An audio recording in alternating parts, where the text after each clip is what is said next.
بحیثیت مجموعی بر عظیم پاک و ہند دور نبوت کی برکات سے محروم رہا۔ پھر یہ کہ دور خلافت راشدہ کی برکات سے بھی محروم رہا۔ یہاں اسلام کسی قابل ذکر حیثیت میں آیا ہے دور بنی امیہ میں، وہ بھی کسی دعوت و تبلیغ کے مثبت مقصد کے لیے نہیں، بلکہ ایک انتقام اور بدلے کے لیے کہ کچھ مسلمان تاجروں کا ایک بحری قافلہ جو سرندیپ سے لنکا سے جا رہا تھا عرب کی طرف، اسے یہاں کراچی کے قریب، اسے یہاں کے سندھی ڈاکوؤں نے لوٹ لیا۔ اس پر مطالبہ آیا اسلامی مسلمان حکومت کی طرف سے، وہ ملوکیت تھی، اب وہ اسلامی حکومت اس معنی میں نہیں رہی تھی جس معنی میں کہ خلافت راشدہ اسلامی حکومت تھی کہ جو قیدی ہیں تمہارے پاس رہا کرو اور کمپنسیٹ کرو جو بھی نقصان یہاں ان مسلمان تاجروں کا ہوا ہے۔ جب اس کے جواب میں بالکل منفی رد عمل موصول ہوا تو پھر چڑھائی کا فیصلہ کیا گیا، گویا کہ یہ ایک سزا دینے کی ایک مہم تھی۔ بہرحال اس وقت جو اسلام یہاں آیا تھا اس کے کریکٹرز اس اسلام سے کچھ مختلف تھے جو بعد میں یہاں آیا۔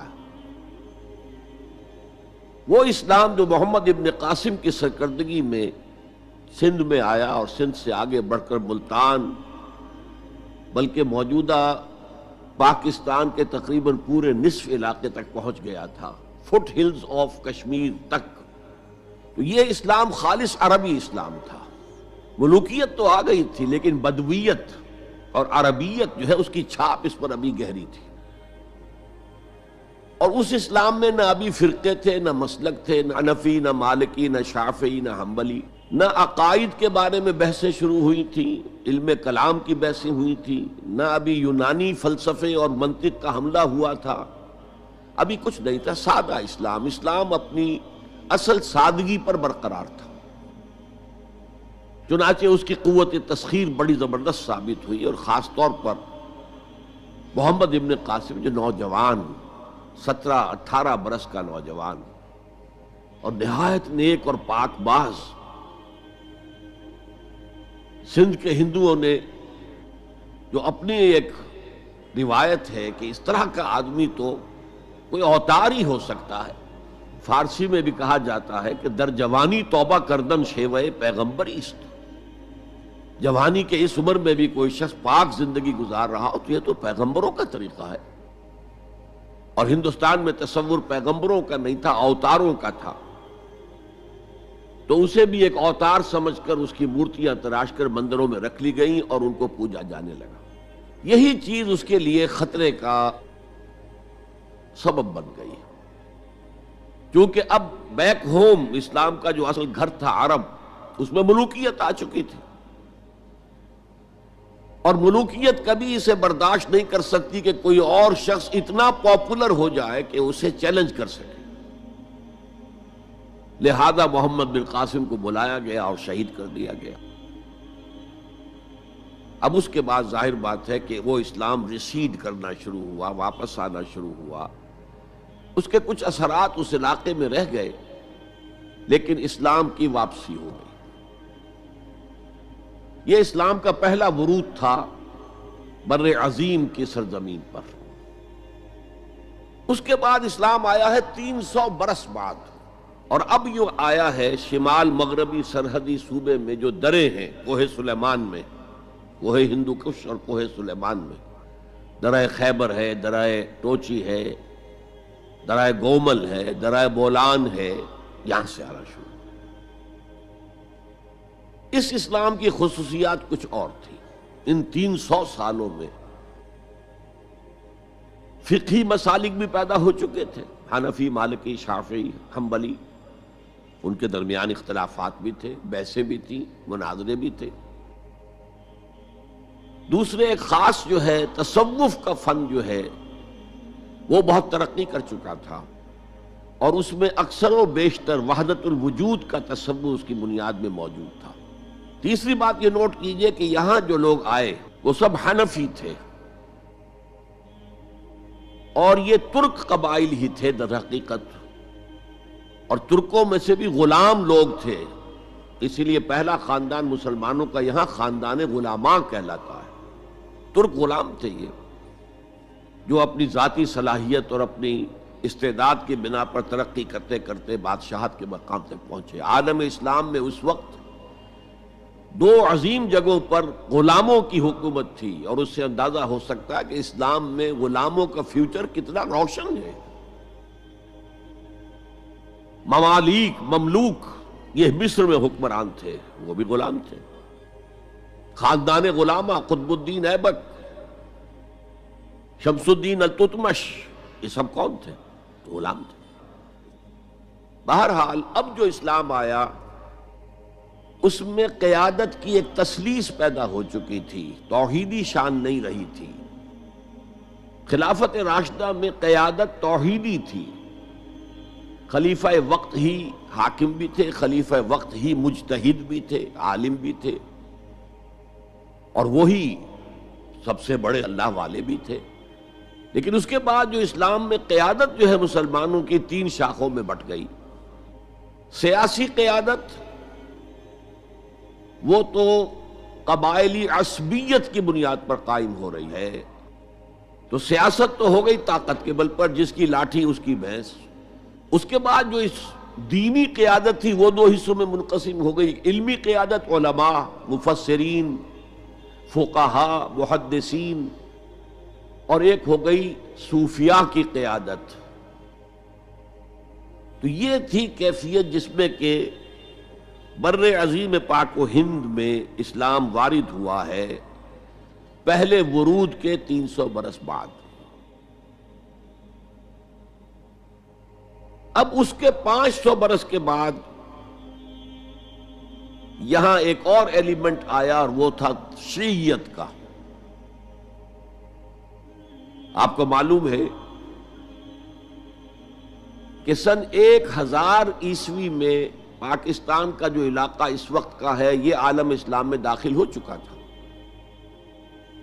شہاب الدین غوری وغیرہ کی حکومت وہاں تک تو تھی، البتہ دہلی پر 1206 میں تخت دہلی جو ہے مسلمانوں کا 1206 میں شروع ہوا ہے۔ بہرحال اس کے بعد ہم کہہ سکتے ہیں کہ 300 برس بعد یہاں پر یہ شیعیت آئی ہے، داخل ہوئی ہے، ورنہ اس سے پہلے خالص سنی اسلام تھا اور خالص حنفی۔ شیعیت کی وجہ سے جو کچھ بھی بعد میں اسلام کو یہاں پر اس تقسیم کی وجہ سے، شیعہ سنی اختلافات کی وجہ سے جو بہت بڑے بڑے نقصانات اٹھانے پڑے، ان میں سے مثلاً 2 کا میں تذکرہ کرنا چاہتا ہوں۔ ڈاکٹر امبیڈکر، انہوں نے فیصلہ کیا تھا میں مسلمان ہو جاؤں، گویا کہ یہاں کے اچھوتوں کا مسئلہ وہ اس طور سے حل کرنا چاہتے تھے کہ ہم ان بلاک مسلمان ہو جائیں۔ لیکن جب ان کے بارے میں معلوم ہوا تو پھر وہاں پہنچ گئے کچھ لوگ کہ آپ اس مسلک کو اختیار کریں یا اس کو کریں۔ وہ اسی حیث بیس میں پھر انہوں نے فیصلہ کیا کہ میں کوئی بھی نہیں اختیار کرتا، اگر کوئی ایک اسلام ہے ہی نہیں، اب میں ایک کو اختیار کرتا ہوں تو دوسرے سے میری مخاصمت ہو جائے گی، دوسرے کو اختیار کرتا ہوں تو پہلے سے ہو جائے گی۔ اب اگلا دور آیا، ہندوستان میں انگریز آ گئے۔ یہاں موجود بہت سے غیر مسلموں کو شاید میری باتیں اب کچھ ناگوار گزریں، لیکن کچھ حقائق ہیں جو تلخ ہیں لیکن حقائق ہیں، انہیں سمجھنا چاہیے۔ انگریزوں نے یہاں آ کر حکومت چھینی سی مسلمانوں سے بیشتر، ویسے تو یہ کہ ہندو راجے مہاراجا بھی تھے، لیکن بیشتر علاقوں میں تو مسلمان حاکم تھے، لہذا انہوں نے مسلمانوں کو دبانا بہت ضروری سمجھا، اس لیے کہ جو سابق حاکم ہو ان میں ایسپیریشنز پیدا ہوتی رہتی ہیں کہ ہم تھے یہاں کے حاکم، کیوں نہ واپس حاصل کریں۔ بغاوت کے ان کے اندر جراثیم مسلسل پروان چڑھتے ہیں۔ مسلمانوں کو دبایا اور ہندوؤں کو اٹھایا، کیوں کہ ہندوؤں کے لیے معاملہ صرف چینج آف ماسٹرز کا تھا، کوئی بڑا حادثہ تو نہیں تھا۔ پہلے مسلمانوں کے غلام تھے، اب انگریزوں کے غلام ہو گئے۔ اور اس اعتبار سے انگریز نے بھی انہیں قریب کیا اور ہندوؤں نے بھی مغربی علوم اور مغربی سائنسز کو پڑھنے میں بڑی سبقت کی۔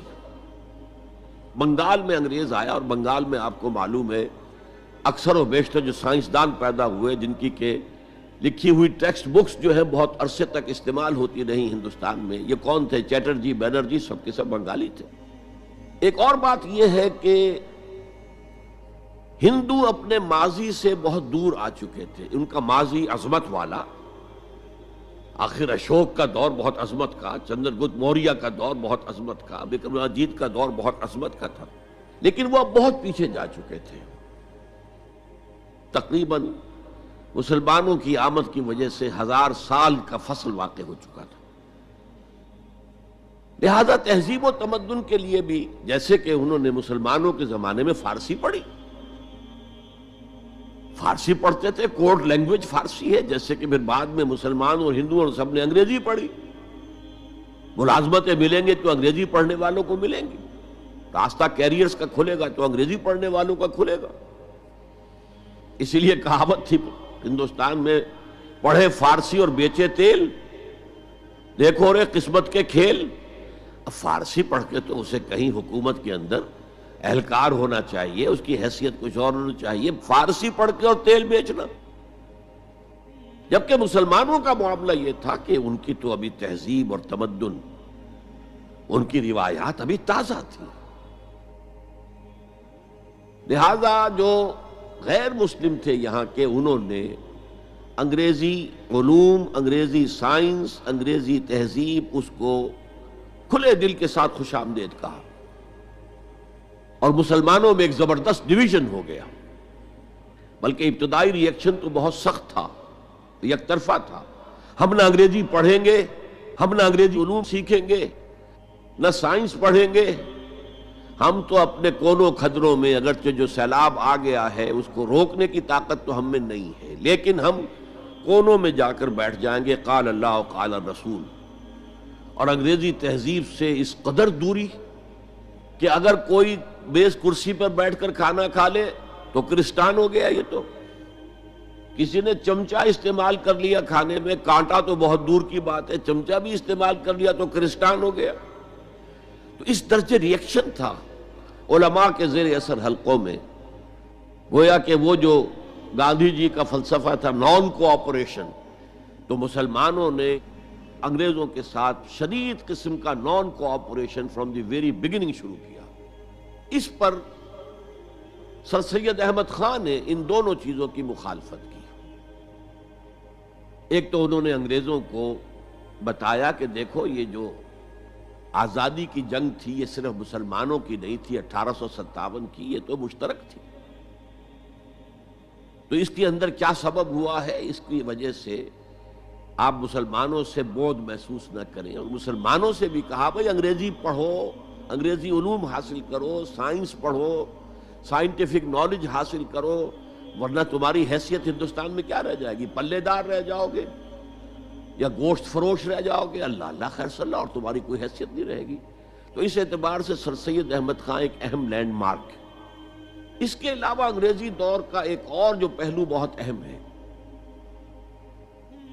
انگریزوں نے ڈیوائیڈ اینڈ رول پالیسی کے تحت مسلمانوں اور ہندوؤں کے درمیان مرافرت کو ہوا دی۔ یہ ان کی پالیسی رہی مستقل، یہ ایک قوم کی حیثیت سے سامنے نہ آ جائیں، پھر ظاہر بات ہے کہ ہمارے پاؤں تو اکھڑ جائیں گے یہاں سے۔ تو یہ جو ہمارے ہاں شروع ہوا، کچھ اور فیکٹر بھی تھے۔ ہندوؤں میں ایک انتقامی جذبہ بھی تھا کہ مسلمانوں نے ہم پر حکومت کی ہے 800 برس، 1000 برس، اور ظاہر بات ہے سارے حاکم اچھے تو نہیں تھے، کوئی اچھا بھی تھا، تو اکثر و بیشتر تو عیاش قسم کے لوگ تھے۔ ہم نے محل بنائے، تاج محل بنائے، ہم نے کوئی کام اور تو کیا نہیں۔ دین کی تبلیغ تو اولیاء اللہ نے کیا، صوفیاء نے کی، کبھی بھی سرکاری سطح پر، حکومت کی سطح پر یہاں تبلیغ اسلام کا اہتمام نہیں ہوا۔ ایک دو ایکسیپشنز ہیں، ایک راجہ گجرات کاٹھیا واڑ کے علاقے کا جس نے کہ تبلیغ کا اہتمام کیا، ایک راجہ کشمیر کا تھا جس نے تبلیغ کا اہتمام کیا، باقی حکمرانوں نے کوئی کوشش نہیں کی۔ آزادی سے قبل متصلاً جو کیفیت پیدا ہو گئی تھی، اس کا ایک اہم فیکٹر یہ تھا کہ مسلمانوں میں ہندوؤں کا ایک خوف پیدا ہو گیا، کیونکہ جو نظام اب بن چکا تھا وہ تو یہ تھا کہ ووٹ کی بنیاد پر فیصلے ہوں گے، ون مین ون ووٹ۔ اس کے اعتبار سے مسلمان اقلیت میں اور غیر مسلم ہندو یہاں اکثریت میں، تو گویا کہ ہمیشہ کے لیے اگر ایک ملک کی حیثیت سے یہ ملک جو ہے تقسیم آزادی حاصل کرتا ہے تو مسلمان غلام ہو جائیں، ان کی تہذیب بھی ختم کر دی جائے گی، شدھی کی تحریک شروع ہو چکی تھی، ان کا مذہب بھی تبدیل کرنے کی کوشش کی جائے گی۔ میوات کے علاقے میں بڑی زبردست تحریک اٹھائی گئی تھی شدھی کی، جس کا توڑ کرنے کے لیے مولانا محمد الیاس رحمۃ اللہ علیہ سامنے آئے اور تبلیغی جماعت کا انہوں نے سلسلہ شروع کیا۔ یہ اصل میں میوات کے اندر جو شدھی کی تحریک تھی اس کا جواب تھا، اس سے حفاظت مسلمانوں کی۔ تو اندیشہ یہ تھا کہ ہندو ایکسپلائٹ کرے گا، ہماری تہذیب کو ختم کرے گا، ہماری زبان کو ختم کرے گا، معاشی طور پر ہمیں ایکسپلائٹ کرے گا، مفلوج کرے گا، اور اپنی سی کوشش کرے گا کہ ہمارا مذہب بھی تبدیل کرا دے۔ مسلمانوں کی ایک قومی جماعت، اگرچہ وہ شروع میں قومی اس کو کہنا غلط تھا، وہ نوابوں، جاگیرداروں، نوابزادوں ان کی جماعت تھی مسلم لیگ، جو 1906 میں قائم ہوئی۔ مسلمان عوام کا اس سے ساتھ کوئی نہ رابطہ تھا، نہ ان کا کوئی رابطہ عوام کے ساتھ۔ اس کی جو 1906 سے لے کر 1924 تک کی جد و جہد ہے، وہ ساری دفاعی جد و جہد تھی۔ ہمارے یہ حقوق ہونے چاہیے، ہمیں اس کی ایشورنس دی جانی چاہیے، ہمیں سیپریٹ الیکٹوریٹ دیا جائے، اور یہ کہ اس سے بھی آگے بڑھ کر ہمیں مرکز میں کچھ زیادہ حیثیت دی جائے تاکہ ہماری بھی کوئی حیثیت ہو، کوئی توازن پیدا ہو سکے۔ بس اسی پر ساری گفت و شنید تھی۔ اور اس کے ضمن میں محمد علی جناح جو ہیں وہ تو پروفٹ آف لو قرار دیے گئے تھے، اتحاد کا پیغام بر۔ وہ 1906 میں تھے انڈیا میں موجود، مسلم لیگ میں شامل نہیں ہوئے تھے، کانگریس کے رکن تھے۔ اس کے بعد 1913 میں جا کر مسلم لیگ میں شامل ہوئے ہیں مولانا محمد علی جوہر کے کہنے پر، پھر بھی کانگریس کے رکن بھی رہے، مسلم لیگ کے رکن بھی رہے، اور انہوں نے حتی الامکان کوشش کی کہ کوئی فارمولہ ایسا بن جائے جس پہ کہ اتحاد ہو جائے اور ضمانت مل جائے کہ مسلمانوں کے ساتھ کوئی اس قسم کا سلوک نہیں کیا جائے گا کہ وہ بالکل یوں سمجھیے کہ ایک نیچے لگ کر رہ جائیں اور ان کی کوئی حیثیت نہ رہے۔ لیکن وہ ناکام ہوئے، شدت کے ساتھ ناکام ہوئے، اور پھر اس درجے مایوس ہوئے کہ ہندوستان چھوڑ کر جا کر انگلستان میں بس گئے، اور وہاں انہوں نے اپنی لیگل پریکٹس شروع کر دی۔ ایس ایم اکرام صاحب جو ایک بڑے مصنف ہیں، آب کوثر، موج کوثر، رود کوثر کے جو مصنف ہیں، وہ اہم ترین کتابیں ہیں تین مسلم انڈیا کی، political as well as cultural history, ثقافتی جو معاملہ ہے وہ بھی ساتھ ساتھ ہر دور میں کیا اس کا رنگ رہا ہے، تو اس کو بہت ہی سمجھیے ایک بڑے ماہرانہ انداز میں انہوں نے بہت عمدگی کے ساتھ مرتب کیا ہے۔ وہ اس وقت آکسفورڈ میں پڑھ رہے تھے، طالب علم تھے، نوجوان۔ وہ ملے محمد علی جناح سے، اس وقت تک ابھی وہ قائد اعظم کا تو خطاب انہیں نہیں ملا تھا، محمد علی جناح، اور ان سے کہا آپ ہندوستان چھوڑ کے کیوں آ گئے، ہندوستان کے مسلمانوں کو تو آپ کی ضرورت ہے۔ تو انہوں نے سخت الفاظ کہے تھے کہ ہندو ناقابل اصلاح ہے۔ یہ اس وقت کی ہندو قیادت پر ان کا تبصرہ تھا، اور مسلمانوں کا حال یہ ہے کہ ان کا کوئی لیڈر مجھ سے صبح جو بات کرتا ہے شام تک ڈپٹی کمشنر یا گورنر تک پہنچا دیتا ہے، تو ایسی قوم کی قیادت میں کیسے کروں؟ لیکن اصل میں ایک ٹرننگ فیکٹر آیا ہے، turning point in the history of Muslim league movement, and that was 1930۔ اس میں جو الہ آباد میں مسلم لیگ کا سیشن ہوا تھا، اس میں خطبہ صدارت دیا تھا علامہ اقبال نے۔ علامہ اقبال اس سے پہلے ہندوستان میں ایک سور پھونک چکے تھے کہ اب اسلام کی نشأت ثانیہ کا دور آنے والا ہے، اسلام جو ہے دوبارہ دنیا کے اندر برسر عروج آئے گا۔ ایک امید افزا صورتحال علامہ اقبال نے اپنی ملی شاعری سے پیدا کر دی تھی۔ کتاب ملت بیضا کی پھر شیرازہ بندی ہے، یہ شاخ ہاشمی کرنے کو ہے پھر برگو بر پیدا، سبق پھر پڑھ صداقت کا، شجاعت کا، عدالت کا، لیا جائے گا تجھ سے کام دنیا کی امامت کا۔ نوا پیرا ہو اے بلبل کہ ہو تیرے ترنم سے کبوتر کے تنے نازک میں شاہی کا جگر پیدا۔ اور ویسٹرن سویلائزیشن کو انہوں نے چیلنج کیا تھا، دیار مغرب کے رہنے والوں خدا کی بستی دکان نہیں ہے، کھرا جسے تم سمجھ رہے ہو وہ اب ذرے کم عیار ہوگا، تمہاری تہذیب اپنے خنجر سے آپ ہی خودکشی کرے گی، جو شاخ نازک پہ آشیانہ بنے گا ناپائیدار ہوگا۔